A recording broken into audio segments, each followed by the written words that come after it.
আন্তর্জাতিক বাংলা সংবাদে সবাইকে স্বাগত। সুপ্রিয় দর্শক শ্রোতা, পৃথিবীতে চলছে তৃতীয় বিশ্বযুদ্ধের আনাগোনা। যে কোনো সময় যুদ্ধ শুরু হতে পারে। জানিয়ে দেব আমাদের হাতে থাকা আন্তর্জাতিক আপডেট বাংলা সংবাদ। শুরুতে থাকছে সংবাদ শিরোনাম, এরপরে জানাবো বিস্তারিত। লেবানন থেকে ইসরায়েলের দফায় দফায় রকেট হামলা। আরো জানিয়ে দেব ইয়েমেনিদের পাল্টা হামলা বন্ধ করা অসম্ভব, মার্কিন বিশ্লেষকের মন্তব্য। আরো থাকছে ইসরায়েলের গভীরে ঢুকে হুতিদের বড় হামলা। ইসরায়েলের উপযোগী ক্ষেপণাস্ত্র হামলা চালিয়েছে ইরান। এদিকে ইরানের সঙ্গে কৌশলগত চুক্তিতে সই করলেন প্রেসিডেন্ট পুতিন। গাজায় নতুন যুদ্ধবিরতি পরিকল্পনা প্রস্তাবে রাজি হলো ইসরায়েল। আরো জানিয়ে দিব ইয়েমেনে হামলার পরিকল্পনা ফাঁস প্রতিরক্ষা মন্ত্রীর পাশে ট্রাম্প।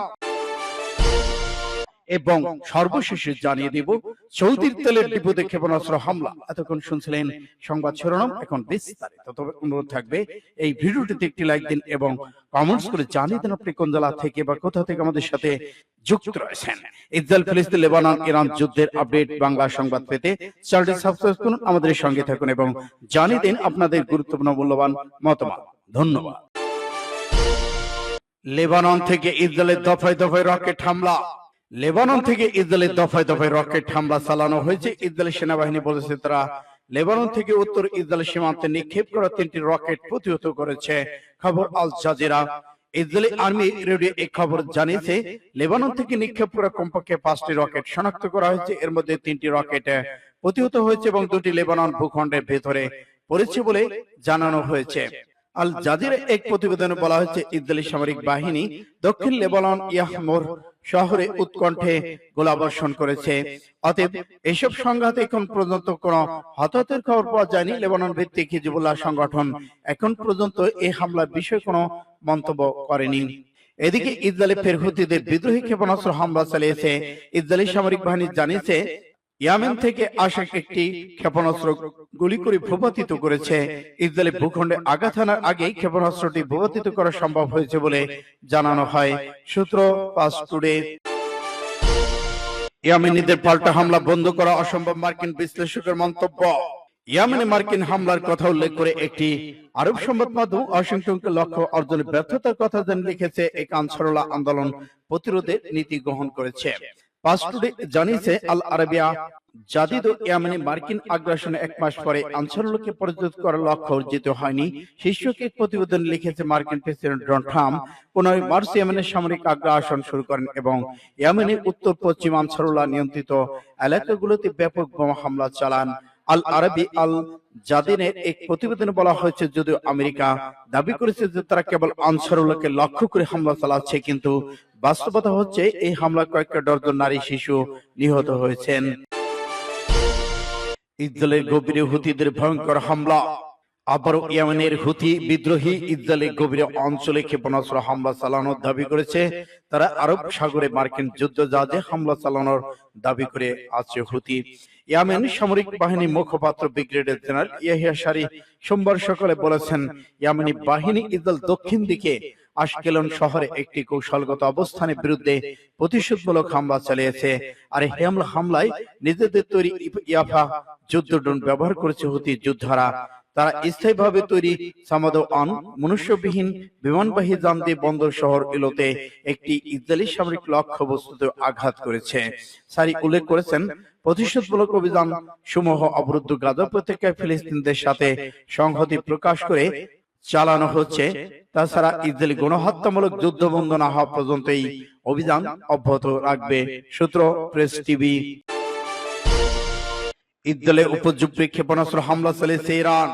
ইসরায়েলকে লক্ষ্য করে শতাধিক ক্ষেপণাস্ত্র হামলা চালিয়েছে ইরান। হামলার পর ইসরায়েল জুড়ে বিভিন্ন স্থানে বিস্ফোরণের শব্দ শোনা গেছে এবং ইরানের মিসাইল নিক্ষেপের কথা জানিয়ে একটি বিবৃতি দিয়েছে ইসরায়েলি সামরিক বাহিনী। তারা বলেছে প্রায় 180টি মিসাইল ছোড়া হয়েছে এবং অনেক মিসাইল ভূপাতিত করা হয়েছে। তবে মধ্য এবং দক্ষিণ অঞ্চলে কিছু আঘাতের ঘটনা ঘটে। ইরানকে এই হামলার পরিণাম ভোগ করতে হবে বলেও হুমকি দিয়েছেন ইসরায়েল। ইসরায়েলের স্বাস্থ্যকর্মী জানাচ্ছে হামলা তেল আবিব অন্তত 2 জন কিছুটা আহত হয়েছেন। সম্প্রতি হামাস জেরুজালেম ইরানের সিনিয়র কমান্ডার হত্যার জবাবে এই মিসাইল হামলা চালানো হয়েছে বলে জানিয়েছে ইরানের রেভলিউশনারি গার্ডস কর্পস। তারা বলেছে ইসরায়েল যদি এই হামলার জবাব দেয় তবে আরো হামলা চালানো হবে।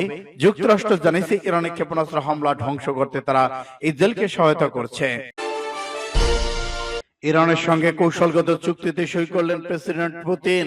রাশিয়ার প্রেসিডেন্ট ভ্লাদিমির পুতিন তার দেশ এবং ইসলামিক প্রজাতন্ত্র ইরানের মধ্যে ব্যাপক কৌশলগত চুক্তির আইনে স্বাক্ষর করেছেন। এর আগে চলতি মাসের শুরুতে রাশিয়ার স্টেট ডুমা এবং রাশিয়ার ফেডারেশন কাউন্সিলের উভয় চুক্তিটি অনুমোদন করেছে। পাঁচ টুডে অনুসারে 2025 সালের জানুয়ারিতে ইরানের প্রেসিডেন্ট মাসুদ পেজিশকিয়ান মস্কো সফরের সময় এই চুক্তি সই করেছিল। এই চুক্তিতে দীর্ঘমেয়াদী দৃষ্টিকোণ থেকে মস্কো এবং তেহরানের মধ্যে সহযোগিতা আরো উন্নয়নের জন্য আইনি কাঠামো নির্ধারণ করা হয়েছে। এটি এশিয়া এবং ইরানের কৌশলগত অংশীদার হিসেবে মর্যাদাকে প্রতিষ্ঠিত করবে এবং প্রতিরক্ষা, সন্ত্রাসবাদ মোকাবেলায়, জ্বালানি, অর্থ, পরিবহন, শিল্প, কৃষি, বিজ্ঞান, সংস্কৃতি, প্রযুক্তি সব ক্ষেত্রে অন্তর্ভুক্ত করে। পুতিনের এই আইনে স্বাক্ষরের সাথে সাথে রাশিয়া এই চুক্তির আইন প্রক্রিয়া সম্পন্ন হয়েছে। এই চুক্তির বাস্তবায়ন এখন উভয় দেশের আইনি প্রক্রিয়া সম্পূর্ণ হওয়ার উপর নির্ভর করবে।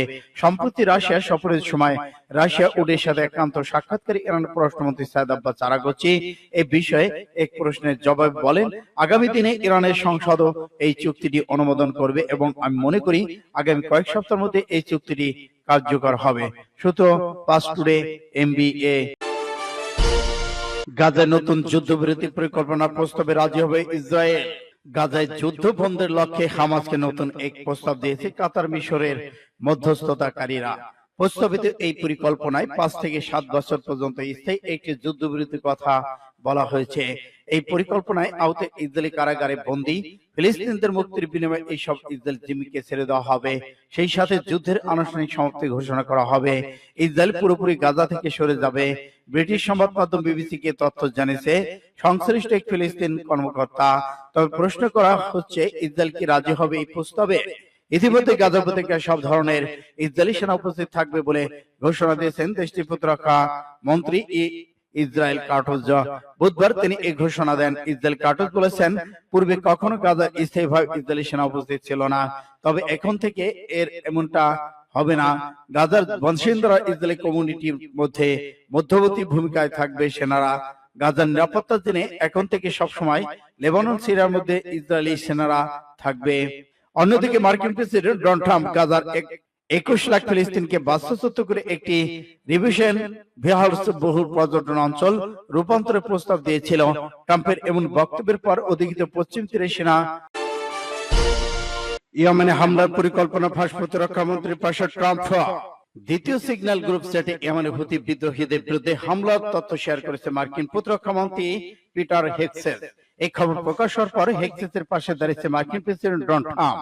মঙ্গলবার এক প্রতিবেদনে খবর জানিয়েছে রয়টার্স। সোমবার একাধিক সংবাদ মাধ্যম জানায় মার্কিন প্রতিরক্ষা মন্ত্রী তার স্ত্রী, ভাই এবং ব্যক্তিগত আইনজীবীর সঙ্গে একটি গ্রুপ সেটে ইয়েমেনে পরিকল্পিত বোমা হামলার তথ্য শেয়ার করেছেন। এরপর হেগসেসের প্রতি সমর্থন জানিয়েছেন ট্রাম্প।